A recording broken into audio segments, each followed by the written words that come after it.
Bienvenue sur Tempo Foot Anglais, le nouveau podcast francophone qui parle de la Première Ligue. Manchester City s'impose au finish dans un match fou à Liverpool. On revient sur cette incroyable 25e journée avec notamment Brentford, Leeds et Aston Villa dans le débrief.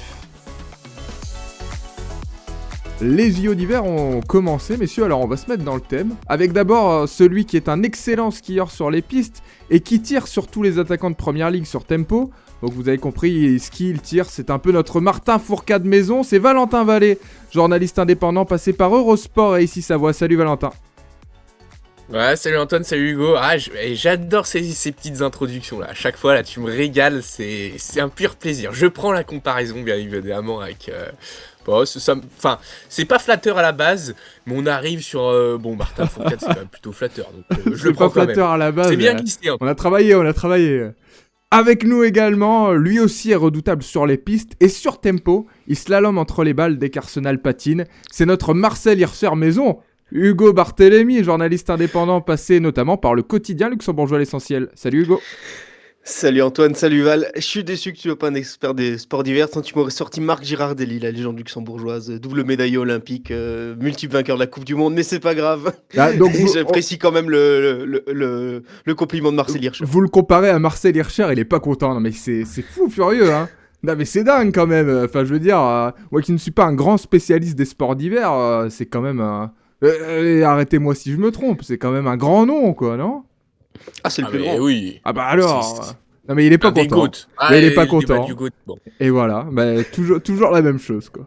Bon, j'espère que t'as été content quand même de cette 25e journée de Première Ligue, parce qu'on en a eu de tous les côtés, avec notamment ce dernier match, le Liverpool City, dernier match dans l'ordre chronologique, avec cette victoire 2-1 de Manchester City au bout du bout à Anfield, et c'est l'info principale de ce week-end, messieurs. Manchester City est toujours dans la course au titre. On a vu cette joie intense d'Erling Haaland sur son but dans le temps additionnel. Valentin, ça veut en dire beaucoup aussi. Oui, c'est vrai que tu l'as souligné, mais c'est une joie qui est pas commune. Alors bon, il célèbre souvent, hein, Haaland, des fois il est un peu tout fou quand il marque, mais celui-là encore plus. C'est vrai que, bon, on l'avait dit dans la preview, il avait pas marqué dans le jeu cette saison en Première Ligue. Bon, cette année en Première Ligue. Oui, c'est toujours pas le cas puisque c'est un but sur penalty, mais c'est un but ô combien important. C'est un but qui permet à City de garder ses espoirs du titre, donc c'est quand même pas rien. Surtout vu la physionomie du match, honnêtement, quand Szoboszlai ouvre le score, on se dit qu'il y a peu de chance. Enfin, en tout cas, je voyais pas City revenir, encore moins City arracher la victoire. Voilà, un penalty dans le temps additionnel, faut toujours le célébrer comme ça. En plus, il était devant la tribune des supporters de City. Ah, l'image est fantastique. Ouais, l'image est folle. C'est dommage qu'il avait un Soumeillé au-dessous, là. Ça aurait été encore mieux, là. Torse nu, là. Ça aurait été encore plus beau pour la photo. Tu voulais voir Erling Haaland en Apollon, là. Bah oui, non, mais en tout cas, c'est vrai que c'est une joie qui veut en dire beaucoup, qui en dit beaucoup, pardon. Et ça permet, à City de croire au titre. Donc c'était important pour Haaland. Je pense qu'il avait coché ce match pour marquer. Et puis c'est une façon aussi de répondre un petit peu aux critiques. Ouais, et City, donc tu l'as dit, qui reste accroché 6 points de retard encore sur Arsenal, tout de même, hein, c'est pas rien, loin de là, puisqu'on est déjà à la 25e journée, il en reste donc 13. Manchester City qui avait plutôt bien démarré ce match, d'ailleurs, c'était pas le match le plus propre techniquement en première période, notamment, on va pas se mentir, mais City qui a tiré, je crois, 16 fois au but, sans marquer.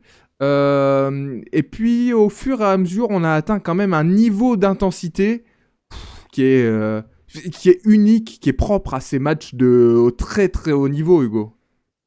Ouais, clairement, je pense aussi surtout dû à un manque de répondants la première mi-temps de la part de Liverpool. On a vu Man City être quand même, comme tu dis, assez dominant dans le jeu sans marquer. Donc on sait que le finish, c'est pas la spécialité de City cette saison. Donc tout le monde commence à La saison s'inquiéter dernière pour non eux. plus. Ouais, c'est ça, mais voilà, on se dit que la deuxième mi-temps, attention, parce ils ont l'habitude de faire des demi-matchs, la mauvaise habitude de faire des demi-matchs cette saison Man City. Et en plus, quand on voit avec quelles intentions reviennent Liverpool sur le terrain, on se dit que ça va être compliqué parce que en deuxième mi-temps, c'est en tout cas jusqu'au but de Szoboszlai, c'est la dynamique est complètement, en tout cas inversé au moins à niveau égal. C'est-à-dire que Liverpool a vraiment élevé son niveau de jeu. On a commencé à avoir beaucoup de combinaisons, notamment avec Wirtz et Ekitike qui ont été quand même très bons, même s'il n'y a pas de but à la clé pour eux. Et je pense que ouais, dans le cas City, ils ont bien douté. Comme dit, c'est un match d'une très forte intensité. On l'a vu dans tous les duels, ça les jouait à fond, du coup, surtout sur la fin. Et deux équipes, bon, on l'avait dit dans la preview, hein, la victoire était importante pour les deux. Donc en plus, oui, deux équipes qui voulaient cette victoire coûte que coûte, et ça s'est vraiment ressenti dans l'intensité. Tiens, c'est pas passé loin, tu parlais d'Ekitike, c'est pas passé loin pour Hugo Ekitike, notamment, Notamment sur une repense à tête. Oh là là, le service exceptionnel de Mohamed Salah. Ah, ça fait du bien aussi de revoir Mo Salah envoyer des ballons comme celui-ci. Et on avait parlé de ce duel Haaland et Ekitike dans l'axe, en pointe des deux attaques. On avait dit c'est ça aussi qui va faire tourner. C'était forcément l'un des deux joueurs qui allait faire tourner, Valentin. Ah oui, sur le papier, c'était prévisible. En tout cas, quand vous avez deux joueurs comme ça, c'est sûr que ils ont les moyens de faire basculer le match. Après, c'est un peu paradoxal parce que j'ai trouvé que dans le jeu, Ekitike avait plus d'impact, se créait quand même plus d'occasions qu'Haaland. Et pourtant, bah, c'est Haaland qui met le but qu'il fallait. Et Ekitike, on va pas Et lui qui taper fait dessus parce qu'il fait une saison exceptionnelle. Mais il loupe quand même deux, voire trois occasions, ou au moins deux, il aurait dû les mettre, dont ce fameux coup de tête dont vous avez parlé. Et Haaland, par Et contre, pour Haaland, d'accord, il met le but, mais il fait aussi la passe D à Bernardo Silva, la bonne déviation là pour Bernardo Silva. Oh, mais avant ça, on oui, l'a pas beaucoup oui, vu, je trouve, hein. Enfin, c'est ouais, vraiment à partir de c'est ce moment-là ça. qu'il devient décisif. Ouais. Et Après, c'est vrai qu'il jouait beaucoup en remise, il était beaucoup cherché, vu qu'au milieu de terrain aussi, Guardiola avait aussi pas mal changé sa compo. Il n'y avait pas de Cherki, il n'y avait pas de milieu, on va dire, offensif qui était juste derrière Haaland. Donc en fait, il décrochait beaucoup et c'est vrai qu'il jouait pas mal en remise, mais on le voyait moins partir en profondeur ou il était moins servi aussi. l'association avec Mais en tout Marmoush cas, c'est lui a lui. nui peut-être en première période.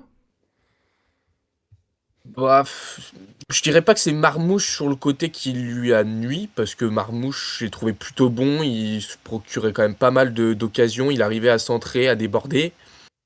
Mais peut-être, ouais, que je Ça a fait de l'ombre. regrettais. De l'ombre, non, je pense pas, mais je regrettais plus quelqu'un dans l'axe derrière Haaland qui aurait pu lui apporter des ballons et voilà, le lancer aux profondeurs. Bon, en tout cas, il a délivré Manchester City grâce à 10 très bonnes dernières minutes. Et puis donc, tiens, ce penalty, parlons-en parce que je sais, Hugo, alors on va pas réécrire l'histoire. T'es pas tout à fait d'accord avec la décision sur ce penalty. Alors, penalty, pas penalty, qu'est-ce que t'en penses? J'en pense que j'ai déjà vu des situations similaires pas sifflées en première ligue, parce que, ok, enfin oui, Alisson est en retard sur sa sortie, mais Nunez à aucun moment il a une chance ni même de recentrer le ballon ou de frapper. Enfin, enfin voilà, on sent que Nunez il va toucher la balle du bout du pied, plus pour éviter voilà, pour éviter qu'Alisson la touche que la capte qu'autre chose. Mhm. Et du coup, oui, après, Alisson entre en contact avec Nunez. Moi, ça me paraît léger. D'ailleurs, on a vu que l'arbitre central a quand même un peu hésité avant de siffler. Je pense que c'est Ça a peut-être mis du plus son temps. assistant. Je pense que c'est plus son assistant qui a assisté, qui était peut-être mieux placé aussi pour voir. C'est léger. Après, c'est pas un scandale non plus qu'il soit sifflé, hein, attention. Ça se justifie totalement. Mais c'est juste que, en tout cas, en première ligue, je pense que dans d'autres championnats, il y aurait eu moins de discussions. Mais en première ligue, je comprenne que des gens soient plus ambivalents sur les situations parce que ouais, je pense qu'il y a d'autres arbitres qui l'auraient pas forcément sifflé et qui auraient demandé simplement indiqué à Nunez de se relever. Après, C'est... c'est vrai que l'arbitre, bon, il a pas sorti le match de sa vie non plus, Non, mais hein. alors, oui, voilà, Je sais alors, pas ce que vous en avez justement. pensé, mais Non, non, mais alors justement, j'allais Sur Craig contrebalancer en Pawson, il me semble. disant, oui, Monsieur Pawson, en même temps, d'accord, c'est son métier, mais la tâche était plus qu'ingrate. Dans un match aussi intense, une fin de match, enfin, c'est redoutable pour les arbitres. Comment vous voulez gérer la situation mieux que ce qui s'est passé? Parce qu'il y a eu aussi cette dernière action, tiens, pendant qu'on y est, cette dernière action où il n'y a plus de gardien dans le but, et Alisson est monté. Cherki envoie une sorte de passe un peu appuyée du milieu de terrain qui file jusqu'au but. Et puis carton rouge pour Szoboszlai qui retient Haaland qui retient Szoboszlai, c'est cafouillage énorme. On comprend pas trop ce qui se passe au début. Personne n'a vraiment compris au début même. Pour vous dire à quel point on n'a rien compris, c'est que moi, tu l'as dit, c'est les Jeux Olympiques d'hiver, les week-ends sont chargés sportivement. Quand j'ai vu le 3-1 à la 97e, pour moi, voilà, c'était fini. Donc j'ai changé de programme. Et puis après, j'ai vu que c'était 2-1 et qu'il y avait carton rouge pour Szoboszlai. Donc voilà. Oui. Le but était entré. Oui, c'est ça. Pour moi, il y avait but. Pour moi, c'était 3-1 et c'était coup de sifflet final, quoi. Donc je pense que beaucoup de gens ont été piégés, en tout cas, perturbés par cette situation. Mais ce qui me pose, la raison pour laquelle je me pose des questions, c'est que l'arbitre n'avait pas sifflé. Donc on a pu avoir recours à la VAR, on a pu analyser la situation. Dans ce cas-là, alors je comprends tout à fait le coup de sifflet et visiblement il est bon. Enfin, dans les faits, il est bon. Et je comprends pas pourquoi vous laissez pas le but et. Ah mais oui, il se complique la vie. En fait, honnêtement, il laisse l'action. Non mais il laisse l'action se dérouler. Il laisse le but à Cherki. Il y a ni les joueurs de Liverpool, ni le banc de Liverpool, ni le banc de City va lui reprocher quelque chose. C'est-à-dire que de toute façon c'est acté. C'est la continuité du jeu. Il y a but. De toute façon, le match il est plié. À moins que le championnat joue sur la différence de but, mais je pense qu'il n'y a personne qui aurait ressorti ce but. Attention, on sait jamais. Plus tard, quoi. Je viens de vérifier, Arsenal a 5 buts d'avance sur City. Donc, il y a 6 points d'écart. 5 buts, 6 points, c'est globalement, ça peut se jouer sur la différence de but. Enregistré, et puis vous ressortirtirez la capsule quand ça joue à la différence de but. Non, mais c'est assez. On doit quand même avoir plus d'éclaircissement sur comment la VAR elle intervient. Oui, il y a une faute de Szoboszlai, derrière il y a une faute d'Haaland, donc faut revenir à la faute de Szoboszlai parce que sinon il aura enlevé le ballon. C'est quand même c'est incompréhensible. Je sais même pas ce qu'on siffle, alors si c'est faute de Szoboszlai, c'est quoi, c'est penalty? Non, parce que c'est devant la surface. Ah non. Et donc c'est devant la surface et derrière Szoboszlai du coup peut sortir le ballon, mais Haaland fait faute. Donc on revient à la faute de Szoboszlai alors que le ballon est rentré. Bon, c'est assez bon. Il a appliqué le règlement à la lettre. Il a été réglo, carré jusqu'au bout. Voilà. Donc tu vois, il n'a pas fait une si mauvaise rencontre, Monsieur Pawson. Au lieu d'alpaguer les arbitres comme ça, là. J'avais dit que tu tirais sur tout le monde, et tu vas même tirer sur les arbitres, là, mais t'as pas honte. Non, mais effectivement, il y en a pour tout le monde. Non, mais c'était pas facile à arbitrer. C'était quand même, il s'est passé beaucoup de choses. Tiens, aussi, donc Szoboszlai qui va manquer forcément le prochain match de Liverpool parce qu'il a été exclu, mais encore une fois. 1 ou 2 matchs on sait déjà si ça sera. A priori, je pense que ce sera un match. Ouais. Mais je n'ai pas vu passer l'info, donc je ne sais pas si on le sait encore, mais a priori ce sera un match. C'est une absence. Que ce soit un match pour Liverpool. Ouais, c'est une absence qui est quand même un peu dommageable, peu importe le match, parce que Szoboszlai cette saison, c'est. Alors. Regardez si vous regardez le podcast vidéo, vous avez le grand sourire de Valentin. Vas-y, exprime-nous le fond de ta pensée, Valentin. Alors, non, mais je sais que ça va vous faire réagir, monter sur vos grands chevaux, mais pour moi, Szoboszlai, la saison qui sort, mais c'est... Franchement, je vois pas de joueur en première ligue meilleur que lui, honnêtement. Parce qu'il est capable de jouer à tous les postes. On le met ailier droit, on le met milieu, offensif, défensif, arrière droit. Il est toujours là, il est toujours présent. Il vous met des coups francs, mais pardon, mais on n'a pas parlé de ce but, mais le but est fantastique, quoi. Ouais. Le coup franc, mais la trajectoire est folle, il va à une vitesse, mais dingue. Et puis c'est pas le premier but sur coup franc en plus direct qu'il met, parce qu'il en met contre Marseille, il en met contre Bournemouth aussi. C'est devenu le Juninho de Arsenal, Liverpool. il met là même. Ouais, exceptionnel. Ah oui. Et au-delà de ces buts exceptionnels, en plus, dans quasiment chaque match, c'est le meilleur joueur de Liverpool. Alors vous allez me dire, à un moment donné, c'était peut-être pas bien compliqué parce que Liverpool était sous l'eau. Mais je suis pas sûr que... Non, mais je suis pas sûr que dans une autre équipe, il soit moins fort ou il soit noyé au milieu de très bons joueurs aussi. Enfin, je veux dire, il sort du lot à Liverpool et c'est presque dommage pour lui si je pousse vraiment mon raisonnement très loin, et là je sais que ça va vous faire réagir, mais c'est presque dommage qu'il soit hongrois et qu'il joue à Liverpool, parce que presque ça pourrait être un prétendant au Ballon d'Or. Mais je suis désolé. Mais à ce moment-là, je vais te dire, c'est dommage que Donnarumma ce soit un gardien et qu'il joue à Manchester City qui est pas leader. Parce que regarde encore ce qui sort Ouais. comme performance, alors à ce moment-là, on peut aussi parler de... Mais Ah, mais là, je après, suis provocateur. ce qui parle entre guillemets en ta faveur, c'est que le leader de Première Ligue n'a pas d'individualité qui ressort. C'est Arsenal, c'est plutôt le collectif qui parle. Voilà, peut-être l'individualité qui ressort, c'est Gabriel Magalhaes. Enfin, de là à dire que c'est le meilleur Ouais, joueur de Première Ligue, j'en suis pas sûr. Et du coup, c'est peut-être ce qui parle dans ta faveur. Après, il y a beaucoup de joueurs qui sont quand même. Je trouve il y a beaucoup. Enfin, comme c'est chaque saison, il y a beaucoup de bonnes individualités en Première Ligue. Tirer la conclusion maintenant qu'il est le meilleur joueur de Première Ligue, c'est compliqué. Après, c'est toujours la même discussion, quel est le meilleur joueur dans un sport collectif. c'est trop Voilà, difficile mais de comparer là. Comment par exemple vous voulez comparer un Szoboszlai avec même un Haaland parce que son c'est équipe ça. elle est deuxième de première ligue, il est meilleur buteur il est meilleur buteur de première ligue et il a 21 buts enfin je veux dire en 25 Alors que ça fait matchs. 6 semaines qu'il en mettait pas. Oui voilà, c'est trop. C'est pas le même poste. On va pas dire parce qu'il est buteur, enfin parce qu'il est avant-centre il est meilleur, mais on peut pas dire aussi parce que Szoboszlai il sait jouer arrière droit il est meilleur quoi. Ah, mais Et- oui, non, mais je suis d'accord avec vous. Voilà, je suis un peu provoque, Mais il fait partie des meilleurs joueurs mais de la saison, ça c'est Ah sûr. oui, ça c'est sûr. Il mais sera dans on l'équipe va pas type, hein, comparer, normalement. on est d'accord. On va pas comparer les postes, les joueurs, les équipes. Juste, et ça c'est un constat, Szoboszlai, cette saison à Liverpool, il sort masterclass après masterclass. Ça c'est Et, vrai. et voilà, il faut juste apprécier le joueur, il faut apprécier ses buts et le souligner. Voilà. Arrêtez Après, de les bon, comparer, alors- profitez-en tout. al- Alors que je le trouvais plutôt décevant les saisons précédentes, je trouve.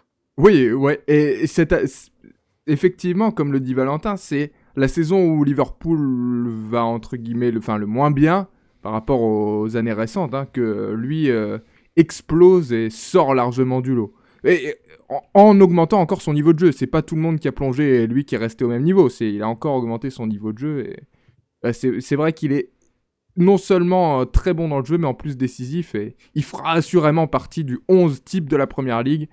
A priori, il reste 13 journées. Ça m'étonnerait que ses performances dégringolent d'ici là. Je pense qu'on le verra là-dessus. Mais de là à dire que c'est le meilleur joueur, bon, on connaît tes avis tranchés, Val. Et on aime bien parce que ça nous pousse au débat, finalement. Mais attention quand même à pas t'emballer parce que sinon on t'attend au tournant. alors, le ballon d'or était trop, ça je l'avoue. Ah non, ouais, bah alors, Excuse. encore heureux.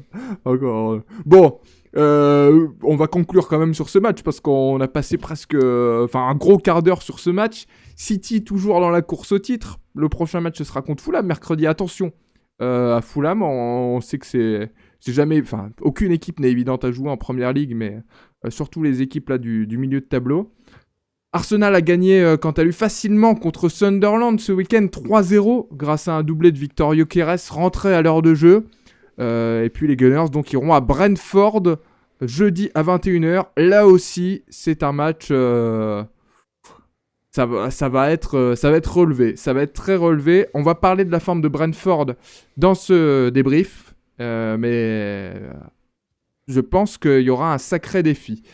Les Bees, oui, Hugo, vas-y, si tu veux enchaîner. Non, sur juste les rapidement, Bees. comme Ouais. sur, Sur très Arsenal, rapidement sur même. Arsenal, c'est quand même.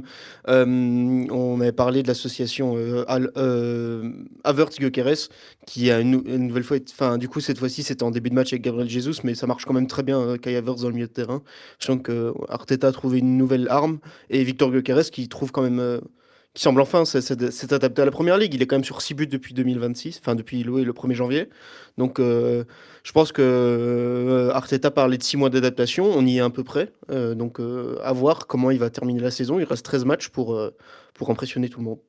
Peut-être que ça lui a réussi, enfin je sais pas ce que t'en penses, mais mine de rien, la pression est retombée dans le sens où il n'a pas été au niveau espéré en début de saison. Et le fait d'être rentré dans le rang, dans une équipe qui est ultra performante, ça peut aussi lui permettre de remonter tout en haut et d'aller briller dans cette pointe de l'attaque où on trouve pas encore la solution définitive à Arsenal, même si tout fonctionne. Donc Arsenal ira à Brentford, en tout cas jeudi à 21h, ce sera en clôture de cette 26e journée de Premier League. Les Bees qui ont enchaîné 2 énormes performances à l'extérieur, une victoire 1-0 à Aston Villa la semaine dernière, à 10 contre 11 pendant plus d'une mi-temps. Et puis victoire ce week-end à Newcastle 3-2. les deux succès, Brentford les doit notamment à un grand Dango Ouattara qui a été resplendissant et la semaine dernière et cette semaine, Hugo. Ouais, Dango Ouattara, c'est assez exceptionnel. Enfin, ça fait quelques saisons qu'il impressionne. C'est sa première à Brentford et lui qui vient de Bournemouth. On en reparlera d'ailleurs de la cellule de recrutement de Bournemouth qui attire toujours des beaux petits joueurs en première ligue, des belles petites pépites. Et là, ouais, Dango Ouattara qui est une nouvelle fois en grande forme. Il l'a encore montré sur ce match avec comment? On a lancé la victoire, mais plus que ça, enfin voilà, sur tout le match, il s'est joué de la défense de Newcastle, on en reparlera, qui était assez peu performante. Et enfin, cette équipe de Brentford, elle s'est quand même bien retrouvée. Ils ont perdu leur entraîneur, Thomas Frank. Ils ont perdu Brent Bemo, qui est quand même une très grosse perte. Et je trouve que voilà, Yohan Wissa qui jouait contre aussi, qui jouait contre eux. Donc je trouve qu'ils se sont bien remobilisés, ils ont très bien recruté, notamment Kieler dans les buts, Dango Ouattara. Ils ont aussi quelques joueurs qui ressortent un peu de nulle part. Je pense notamment à Damsgaard, qui était un peu perdu, on savait plus trop ce qu'il valait, et là il refait une belle quand saison. même. Ouais. Oui, mais ça faisait quelques saisons qu'il patinait un peu, Damsgaard, et là je trouve qu'il refait enfin une saison correcte en tout cas. Et je trouve que parmi les anciens aussi, j'en profite, Vitaly Janelt aussi, qui a été excellent ce week-end, qui a marqué, et surtout, 5 minutes avant, qui fait un sauvetage exceptionnel sur sa ligne. Oui, c'est ça. Un sauvetage exceptionnel. Ouais. Et du coup, le dernier, c'est aussi leur numéro 9, Igor Thiago, qui est très bon, qui lui est pas arrivé cet été, mais c'est tout comme parce qu'il était blessé toute la saison dernière. Ouais, restons sur Igor Thiago. Hugo, 17ème but de la saison pour lui sur penalty, après une petite période sans marquer. Voilà, il est de retour, Igor Thiago. Ouais, 17ème but. Après, à nuancer, on a quand même quelques-uns, 6 je pense, sur penalty, il me semble. Mais ça reste quand même une très belle performance pour, on va dire, comme je disais, une première saison en première ligue. La saison dernière, et il faut les marquer, je sais les même pas s'il a fait 2 matchs. Et il faut quand même les marquer, c'est sûr. Mais je pense qu'aujourd'hui, ouais, il s'inscrit comme étant un des meilleurs attaquants sur le continent. En tout cas, je pense que dans le profil attaquant pivot en déviation, je pense qu'il n'y a pas grand monde de meilleur que lui à aller chercher de la tête. Et en plus de ça, il est performant dans tous les domaines. Donc je trouve que c'était vraiment une bonne pioche pour Brentford. Encore un joueur qui vient de Pro League et qui performe dans un du 5 majeur. L'ancien attaquant de Bruges qui avait très bien performé du côté du club de Bruges et qui était d'ailleurs parti pour une très très belle somme, peut-être un peu surpayé à l'époque, mais ça avait fait plaisir au club de Bruges. Mais je pense qu'au final, ils sont quand même contents de leur investissement, Brentford. Qui serait Hugo sans nous parler du championnat belge, franchement. Mais on est content parce qu'à chaque fois, ça nous rappelle qu'il y a d'excellents joueurs qui en sortent et qui arrivent derrière en première ligue. Igor Thiago qui a marqué 7 buts sur penalty cette saison en première ligue. Mais une nouvelle fois, c'est sûr que c'est plus facile de marquer un but sur penalty que face à Marc Gueye et consort, mais il faut aller se les chercher, ces pénaux. En face, Valentin, un peu déçu quand même de la défense de Newcastle qui a encore pris l'eau ce week-end. Ouais. Pendant qu'Hugo descend sa bouteille. Pardon.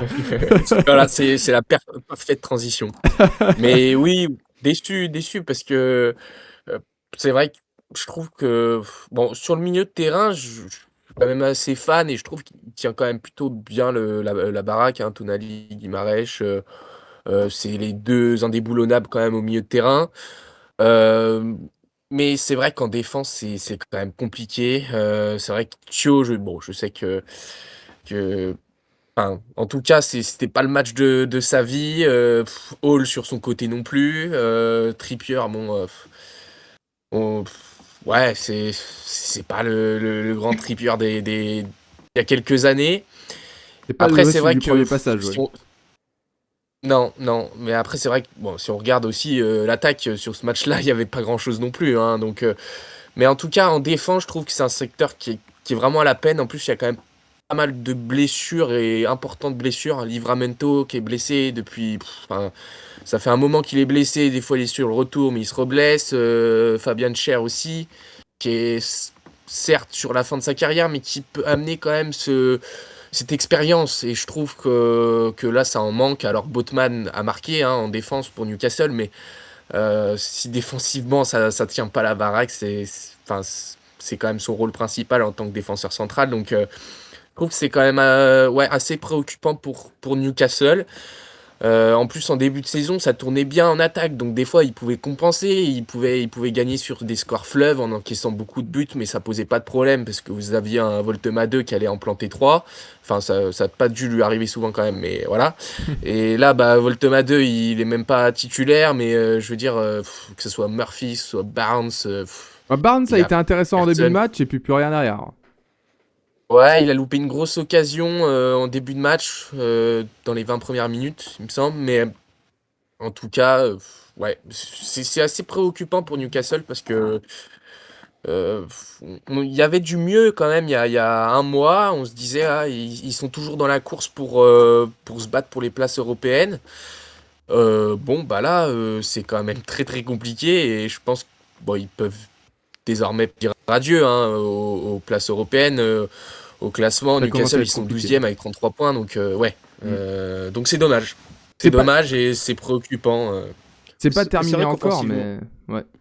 c'est quand même comme tu dis, Voltoma 2, il a plus marqué depuis décembre, il me semble. Là, il est quand même très. Voilà. Lui, il a fait l'inverse. Normalement, on a besoin de 6 mois d'adaptation. Lui, il a fait les 6 premiers mois à fond et puis maintenant, il a un peu disparu. C'est dommage parce que, enfin, moi, je le trouve très bon. Enfin, en tout cas, sur le début de saison, il était vraiment excellent.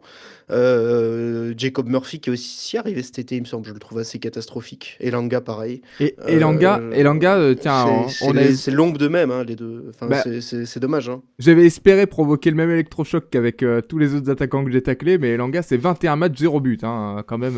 Et je pense que Jacob Murphy doit être à peu près dans Deux les buts. mêmes stats. 2 buts pour Deux Jacob buts, ouais, Murphy en 20 matchs. Mais bon, quand on voit comment il marchait avant, c'est dommage, hein, parce que, enfin, sur le papier, ils ont une très belle équipe.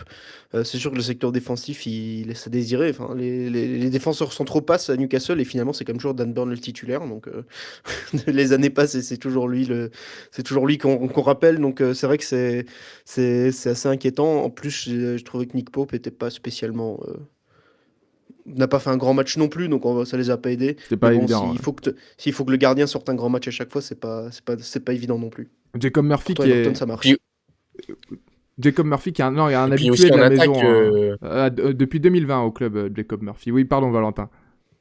oui, non, non, on s'est coupé, on se recoupe et on va y arriver. Non, je disais, et puis il y a quand même aussi enfin, il y a quand même des blessures de taille quand même du côté de Newcastle parce qu'il y a Anthony Gordon aussi qui est blessé et on a vu des fois l'association entre Gordon et Voltema 2, elle faisait des étincelles il y a quelques semaines, donc en tout cas, c'est pas les bons joueurs, j'ai l'impression, qui sont blessés pour Newcastle et ils le payent cher. Ça ne devrait pas durer très longtemps, cette blessure d'Anthony Gordon qui est touché à l'ischio-jambier et qui devrait pas tarder à revenir. Et ce serait bien pour les Magpies parce que les 3 derniers matchs en Première Ligue sont 3 défaites. Alors ça n'a pas été évident parce qu'il y a eu un match contre Aston Villa, parce que c'est Newcastle, contre Aston Villa, un déplacement à Liverpool, mais ce match à Brentford, il fallait quand même le gagner, ou en tout cas ne pas le perdre. Et avant cela, il y avait eu un match nul à Wolverhampton. Donc la passe est effectivement très mauvaise pour les Magpies. En revanche, de l'autre côté, Brentford est l'un des invités surprises de la course à l'Europe, Valentin. Ah ouais, ça c'est vrai que on s'y attendait pas quand même en début de saison, mais ça fait un moment qu'ils sont dans le bon wagon. On parle toujours de ce championnat ultra dense, mais ils sont toujours là, ils sont Ouais, mais 8, avec les 9, départs. 10e. Et voilà, c'est ça, avec les départs qu'il y a eu, d'être toujours capable d'être dans le bon wagon et en tête de ce wagon-là, parce qu'ils sont à égalité maintenant avec Liverpool au classement. Ils ont Ouais, 39 points, ils sont 7e. Ils sont à 4 points de Chelsea pour une première place européenne. Enfin, c'est quelque chose quand même d'assez dingue. Alors, bon, je sais pas si ça va tenir comme ça jusqu'à la fin de la saison, mais en tout cas, c'est déjà très impressionnant de les retrouver là mi-février. C'est vrai que ouais, moi ils m'impressionnent. On en parle pas beaucoup parce qu'ils font pas tant de bruit que ça. Ils font pas des résultats clinquants. Mais en tout cas, dès qu'ils ont des matchs quand même à gagner contre des équipes de milieu de tableau, de fin de tableau, bah, très souvent ils s'en sortent vainqueurs. Ils récupèrent des points aussi contre les gros. Là, s'imposer quand même à Newcastle, c'est quand même pas rien. Et au final, ils sont là, 7e de Première Ligue. C'est vrai que c'est surprenant, mais ouais, un grand coup de chapeau quand même à Brentford. Quoi qu'il advienne hein, par la suite, même si, même s'il baisse un petit peu le pied en fin de saison, c'est déjà très très beau. Et un grand coup de chapeau à Keith Andrews, le coach qui est arrivé cet été, qui a repris parfaitement le flambeau de Thomas Frank, malgré donc un effectif presque entièrement renouvelé. Keith Andrews qui réussit très bien son début d'exercice avec Brentford. Maintenant, à la lutte pour les places européennes, après 25 journées de Première Ligue, même si tout est très dense, c'est une performance. Oui, Hugo. Ouais. Bah, la cellule de recrutement aussi, il faut quand même saluer. Il y a une capacité à chaque année se renouveler. Parce qu'ils en ont perdu des joueurs ces dernières saisons. C'est un peu comme Bournemouth. À chaque fois, ils se relèvent. À chaque fois, ils trouvent un nouveau joueur que personne ne connaissait à mettre pour remplacer au poste. Et je trouve ça très très fort parce que je pense qu'il y a d'autres clubs de Première Ligue, enfin d'autres, même grands clubs de Première Ligue qui feraient bien de s'inspirer de ça, avec notamment certains qui sont descendus ces dernières années ou certains qui sont actuellement en difficulté, comme West Ham. Enfin voilà, on va chercher des noms ronflants un peu chers qui sont plus en bout de course, alors que du côté de Brentford ou de Bournemouth, on préfère aller chercher des jeunes pour des prix pas trop chers et lancer leur carrière. Et souvent, ça leur réussit. Donc, faut quand même saluer aussi les belles stratégies. Il y avait eu l'excellent Ivan Toney Bon, aussi Henderson, avant. c'est peut-être pas Il va tonner. Hein. le bon exemple, mais De quoi? non, voilà, je voulais juste piquer un Il petit voulait peu Hugo tacler en disant encore. qu'ils avaient Il voulait recruté tacler encore. Henderson. Non, mais Et- comme d'habitude. Ah oui, non. Et il peut pas s'en empêcher, c'est plus fort que lui. C'est les pulsions qu'il a. Monsieur Valère, restez en place, s'il vous plaît. Non, mais là, pour parler de Brentford et de Piqué, j'étais obligé Oh oui. de piquer, quoi. Je sais pas Allez, si vous l'avez. on va partir loin des bises pour quitter la course à l'Europe et parler de la course au maintien. Alors que Valentin se fait rire lui-même et c'est le plus important, j'ai envie de dire. Non, je sais pas. Bah, parti comme on est parti, de toute façon, restons dans la bonne humeur, hein, comme ça, c'est très bien. Mais partons quand même dans la Vous course parlez au du maintien. maintien, ouais. Bah oui, bah, évidemment, et on peut garder le sourire même en parlant du maintien. C'était un match importantissime ce week-end entre Leeds et Nottingham Forest, et au final, démonstration de Leeds United, vainqueur 3-1 à Elland Road. Hugo, ça fait 6 points d'avance sur la zone rouge pour les Peacocks. Ouais, comme souvent dans la soirée du Yorkshire à Elland Road, Leeds s'impose pour la petite set depuis avril 2023. Tous les matchs qui sont joués en soirée à Elland Road, sur 21 matchs, il y a 18 victoires et 3 nuls. Et 0 défaite. Donc, Leeds est Qu'est-ce que c'est que injouable. cette stat encore? Mais où tu vas nous chercher cette Merci stat? Sky. Alors, c'est Sky Sports qui l'a affiché et c'était avant le match, donc maintenant on doit être même à 19 victoires. Mais c'est En 22... assez Ah impressionnant. ouais. Mais je sais pas, il se passe quelque chose à Elland Road quand la nuit tombe, ça paraît assez magique. Mais, mais oui, non, démonstration des hommes de Daniel Fark qui ont maîtrisé le match de bout en bout, même si à la fin Nottingham a poussé, réduit le score, mais je pense pas qu'ils aient Daniel vraiment Farke. été inquiets. Voilà, c'est pour ça qu'ils le découvrent. Voilà notre Val qui s'amuse avec la banque de sons là, de Discord pendant ce Ah, temps-là. j'étais obligé, on parle de, Ah on oui, parle de là, il Daniel fallait. Farke, il fallait bien que je la sorte. Il fallait. Non, mais voilà, comme je disais, tout en maîtrise. Je pense qu'à aucun moment ils se sont vraiment inquiétés malgré le timide retour de Nottingham en fin de match. Et un match complet de toute l'équipe. Je pense, on parlait des choix de gardiens, notamment quand je jouais contre Arsenal avec Kyle Darlow, qui a fait un bon match, l'international gallois. Contrairement qui au est match issu- face à Arsenal. C'est ça, qui est pas très performant. Beaucoup de gens étaient même étonnés de voir Lucas Perry sur le banc et Darlow sur la pelouse. Mais ouais, là, il a sorti un très bon match. Mais de manière générale, comme je disais, c'est tout Leeds qui a sorti un bon match, que ce soit du gardien jusqu'à l'attaquant Calvert-Lewin qui nous a une nouvelle fois gratifié d'un nouveau but. On ne sait pas De la poitrine. comment il a cette inspiration d'aller se baisser pour la mettre de la poitrine. N'importe qui, il aurait repris du genou et l'aurait mis en Oh, 6 Moran, mètres. hein, Mais... tu peux le dire. Ouais, c'est ça. Il aurait mis en 6 mètres, mais voilà, non, ils sont en confiance en plus, et ça se voit aussi quand ils sont sur le terrain. Valentin, l'un des hommes de ce match aussi se situe dans le cœur du jeu. C'est Ilya Gruyev. Ouais, il y a Gruev qui a été franchement quel régulateur de cette équipe de Leeds au milieu de terrain. Ça fait quand même quelques années qu'il est là. Il était déjà là en 2023 pour la montée de Leeds. Mais en tout cas, c'est lui qui il est aussi influent, j'ai envie de dire, en attaque qu'en défense. Alors, pas de la même façon, mais voilà, c'est lui qui a délivré 2 passes décisives sur ce match. C'est lui l'homme du match. Donc déjà, rien qu'avec ça, bon, vous faites une bonne partie du chemin. Et puis, en termes de circuit de passe, en fait, on a l'impression que tout passe par lui. Et puis, il loupe quasiment aucune passe, quoi. Il avait 98% de passes réussies sur ce match. C'est énorme. C'est quand même assez exceptionnel. En plus, enfin, j'ai envie de dire, il a 24 ans, donc il peut encore progresser, il peut encore atteindre un plus haut niveau. Mais là, en tout cas, dans cette équipe de Leeds, c'est vraiment un pilier, un cadre. En plus, il court beaucoup, il est très généreux sur ses courses. Donc honnêtement, pour Leeds, c'est vraiment un joueur très très important. Et faut qu'ils en profitent parce que je suis pas sûr qu'il restera toute sa carrière à Leeds. Ouais, D'autant plus important, je trouve, que Anton Starr est blessé. On a beaucoup parlé d'Anton Starr sur la première partie de saison. L'Allemand qui était aussi très bon justement dans l'entrejeu, et là il est blessé, donc c'est un peu la seule solution qu'a Daniel Fark, et franchement il est au niveau, donc c'est très important pour les Whites. le grand milieu bulgare, 25 ans, Ilya Gruev, et qui Ouais. se montre cette saison en Première Ligue, donc qui avait connu la première montée de Leeds, puis la redescente, puis la remontée. Fidèle en plus. Avec les Whites. Un autre joueur qui est arrivé cet été, pour le coup, qui me marque depuis quelques matchs, et puis même depuis le début de saison à Leeds, c'est James Justin, qui joue qui est à la base un piston droit, et qui joue maintenant aussi dans l'axe droit de la défense à 5 de Leeds.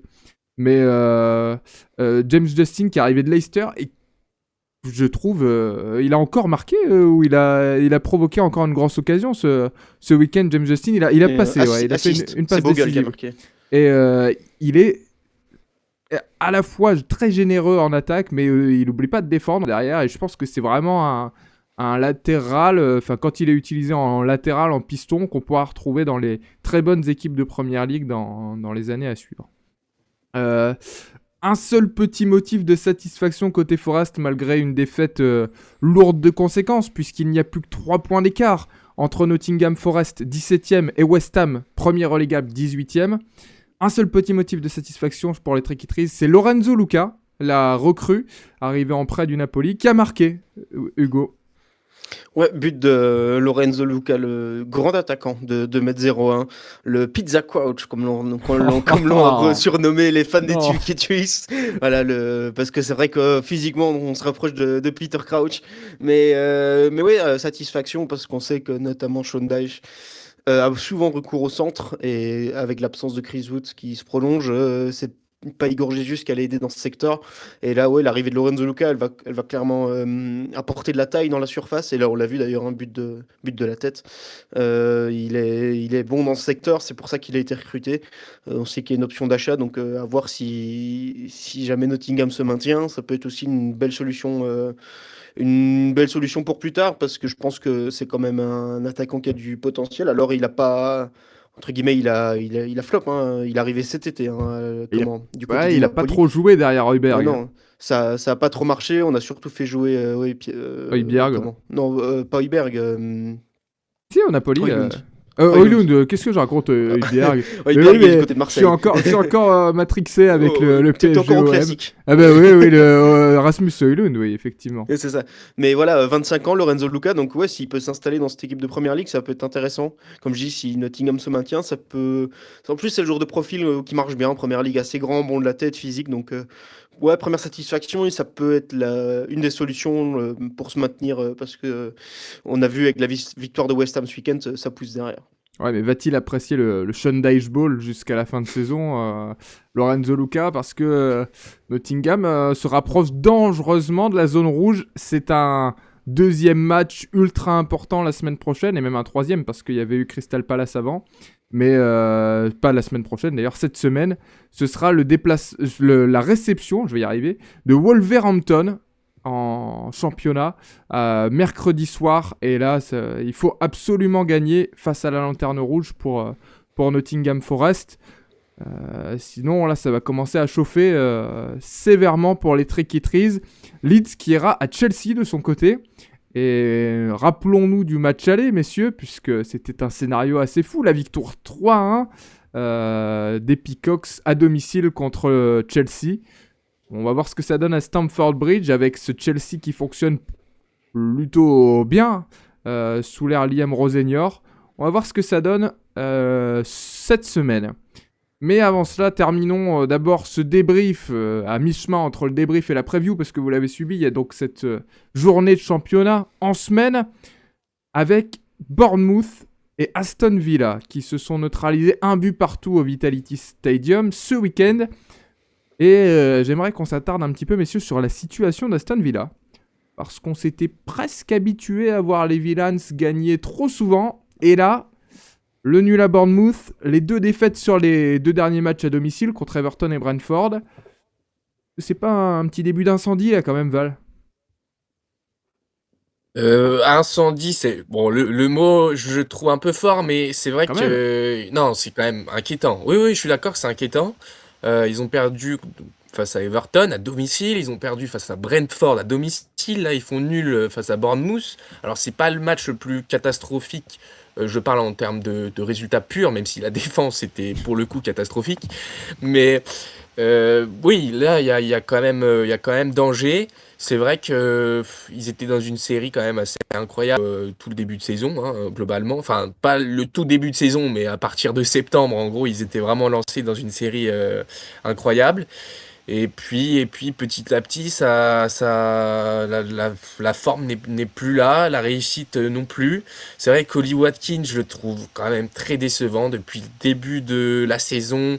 Il y a eu un petit mieux à un moment donné, mais c'est plus le Ollie Watkins d'il y a 2 saisons. Morgan Rogers, bon, il a marqué face à Bournemouth. C'est vrai que c'est une des seules satisfactions, j'ai l'impression, dans la durée. Voilà, même dans ce passage un peu plus compliqué pour Aston Villa, il est toujours là pour les Villans. Beau but en plus. C'est vrai que ouais, mais c'est vrai que il y a Yuri Tellmans aussi qui est blessé. Et je me demande aussi à quel point ça peut impacter. Est-ce que ça a un impact sur cette mauvaise série? Je pense aussi. Ils Parce ont perdu, que ils ont perdu 3 de leurs poumons quand même au milieu de terrain, j'ai envie de dire, avec John McGinn, Yori Tillmans et Boubacar Kamara. Les 3 d'un coup, ça laisse quand même un gros vide. Ça peut aussi peut-être expliquer un peu. ouais, je pense que ça explique en partie, ça explique pas tout, mais ça explique en partie, parce que c'est vrai que le milieu de terrain d'Aston Villa était quand même plutôt très solide, et voilà, en tout cas, c'est corrélé quand même plus ou moins à ces résultats un peu plus décevants et un peu plus mauvais pour les Villans, donc va falloir quand même vite remettre la marche en avant, parce que mine de rien, s'ils veulent assurer leur place quand même en Ligue des Champions, va pas falloir faire une fin de saison en queue de poisson. À voir, mais c'est vrai qu'ils vont devoir réagir. C'est Et ça, 3 attention points d'avance sur défensivement. Manu et 4 points sur Chelsea. Hein, donc Ouais, ça la presse, pression, elle est ça là. urge. Et attention aussi à la défense, hein, parce que effectivement, tu en parlais tout à l'heure de la défense, Valentin.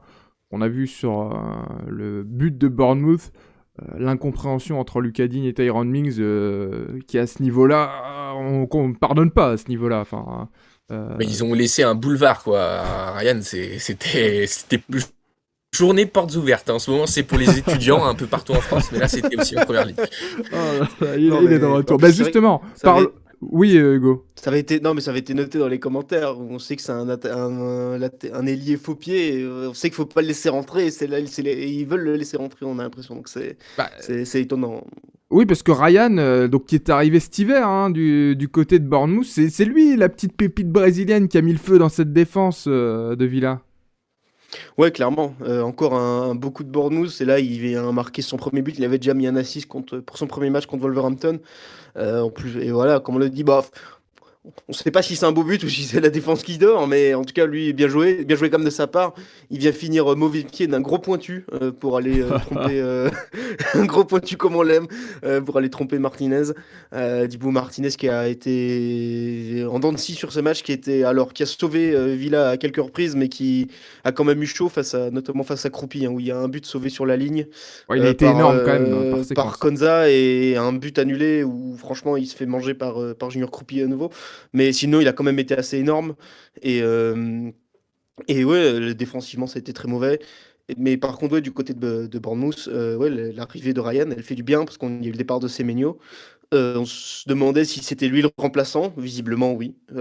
Voilà, il porte déjà satisfaction, donc C'est on va voir encore comment tôt ça pour va. remplacer Oui, Semenyo, c'est mais ça, c'est tôt, mais on va voir comment ça s'inscrit dans la durée. Mais ils sont sur une belle série, Bournemouth. Tout le monde leur annonce un peu l'enfer avec le départ de leur leader, que ce soit dans le jeu, je pense même dans le vestiaire et tout ça. Je pense qu'ils tiraient tout le monde vers le haut, Antoine Semenyo. Mais finalement, ils s'en sortent plutôt bien, ils se sont bien repris et d'autres joueurs ont pris le pas et ça se passe plutôt bien pour les Cherries. tiens, avant de repartir sur la dynamique de Bournemouth, pour conclure, euh, je voulais revenir encore sur une stat. Euh, Vous savez, on parle pas mal des expected goals sur ces derniers Ah, c'est la épisodes. spéciale Antoine. On en a parlé, Attention, voilà. c'est la minute spéciale Antoine. Cette fameuse stat qui est censée vous prédire le nombre de buts que vous allez marquer en fonction de votre position de frappe et de la dynamique. Alors, sur ce match, Ryan qui a marqué et qui a eu une belle occasion sur corner, enfin sur coup de pied arrêté, je pense que c'était un corner, termine avec 0,16 expected goals le match. Je ne comprends pas comment, en ayant eu ces situations-là, vous n'avez même pas la moitié d'un expected goal. Donc on attend à ce que Ryan ne marque pas dans ce match. Alors, c'est pas le but le plus difficile qu'il marquera de sa carrière, même si la chevauchée est belle. Il y a eu une occasion dans la surface. Preuve... mauvais pied. Non mais il y a quand même un problème avec cette statistique. Elle est pas exacte, c'est ça le problème. Une statistique qui n'est pas exacte, c'est une statistique forcément sujette à débat. Et là, 0,16... Bon, voilà, je voulais faire cette parenthèse expected goal parce que je la comprends toujours pas, moi, cette stat. Et ça me turlupine. Des fois, le foot n'a pas besoin de stats. Le foot, ça se vit. Et les statistiques. Mais c'est vrai, c'est vrai. Y est. Ah là là, mais les stats à gogo, à foison. Oh là là, mais après, quand c'est 11 victoires de suite pour l'OL, les stats, ça compte. Bon. Attention, pas de tempo foot français ce soir. Bon, ne serait-ce que Bournemouth... Une victoire ou défaite, c'est plus simple. Je sais que t'aimes pas les... Ah bah, bon alors je vais pouvoir la lancer, ma stat alors. Puisque Bournemouth, c'est 0 défaite sur les 6 derniers matchs, toutes compétitions confondues. Il y a eu notamment des victoires contre Tottenham et contre Liverpool, ce nul contre Aston Villa. Et tu le disais, Hugo, on leur prédisait un peu l'enfer avec le départ d'Antoine Semenyo. Waouh, impressionnant aussi de savoir se reprendre comme ça. Et en deuxième partie de saison, ce qui est loin d'être facile quand vous perdez votre meneur d'homme, très clairement. Très intéressant, Bournemouth. Bon, a priori, c'est pas une équipe qui jouera les places européennes quand même. Arrêtez-moi si je me trompe, mais 11e avec 34 points. L'idée, c'est quoi? C'est de se maintenir pour Bournemouth. Enfin, c'est rester au cœur du tableau dans le ventre mou pour Bournemouth. Ouais, s'amuser, prendre du plaisir. Peut-être construire quelque chose. Non, mais construire quelque chose de beau pour un collectif pour la saison prochaine. Je pense que ils ont des bons joueurs, mais je vois pas non plus. Enfin, on sait jamais en première ligue, mais je vois pas déjà des gros clubs venir piocher, notamment dans certains de leurs titulaires. Je pense pas que des juniors croupiers et tout ça seront déjà partis. Donc, je pense qu'il y a moyen de construire pour la saison prochaine un bel effectif, un beau collectif. Et s'ils peuvent utiliser cette fin de saison en rampe de lancement pour la saison prochaine, le maintien il est quasi fait pour eux. Franchement, tant mieux parce qu'ils l'ont montré en début de saison. C'est une équipe qui a peut-être le niveau justement pour comme Brentford est peut-être en train de le faire, d'aller titiller l'Europe et d'aller un peu embêter les gros de première ligue. Ouais, et mine de rien, Bournemouth qui se stabilise en première ligue parce que ils sont remontés en 2022, les Cherries. Et ils avaient fini 15e la saison de la remontée. Déjà, ils s'étaient maintenus, c'était pas mal. Mais depuis 12e, 9e, et donc là, actuellement à la 11e place. C'est quand même, signe d'un projet sur le moyen long terme qui se renouvelle, plus qui se stabilise, qui se renouvelle très bien pour le moment. Et on a hâte de voir les merveilles, j'espère que ce n'est pas juste un petit coup d'arrivée comme ça, mais du Brésilien Ryan, 19 ans, sur ce côté droit qui a signé jusqu'en 2031. On a le temps de le voir venir, messieurs. Pas de point mercato, je suis un petit peu triste, c'est la première fois qu'on fait pas de point mercato, mais le mercato est terminé. On va quand même pouvoir parler des affiches de la semaine en Première Ligue, donc ça joue dès ce mardi en Première Ligue avec on a parlé de ce Chelsea Leeds, Bournemouth justement ira à Everton, Tottenham, Newcastle et West Ham, Manchester United le mardi. Man U, messieurs, c'est peut-être la 5e victoire consécutive et c'est peut-être la boule à Z pour le supporter des Red Devils, Frank Aylett. Vous pensez qu'il a envie que ça se termine pour lui ou pas? Parce que là, c'est son fonds de commerce qui s'arrête. Oui, non, parce que quand on regarde quand même ses vidéos, c'est 1 million de vues sur chaque vidéo, quoi. Donc, je pense l'un dans l'autre, il se dit, bon, soit je gagne une coupe de cheveux et c'est peut-être, il y en a quand même besoin, soit je gagne un peu plus de buzz. Peut-être qu'il est pas perdant au final. Bon, en tout cas, ça ferait du bien à Man U de gagner 5 matchs de suite. Ça fait un bail que ce n'est pas arrivé. Okay, j'espère que la coupe de cheveux sera faite à Trafford directement. Sur la pelouse. Sur la pelouse, bah oui. Alors, bien protéger la pelouse parce que il faut que rien tombe dessus. Là, elle est sacrée désormais là en ce moment. Donc, ce sera au London Stadium, Stade Olympique de Londres. Ce match à West Ham mardi. Et donc, on a parlé de Villa qui recevra Brighton. Loin d'être facile également. Le Palace Burnley, important en bas de tableau, tout comme le Nottingham Forest, Wolverhampton, mercredi. Man City, Fulham, Sunderland, Liverpool. Et puis, jeudi, pour finir, donc ce Brentford Arsenal. Ça va être encore bouillant à 13 journées de la fin de saison. On va se régaler, messieurs.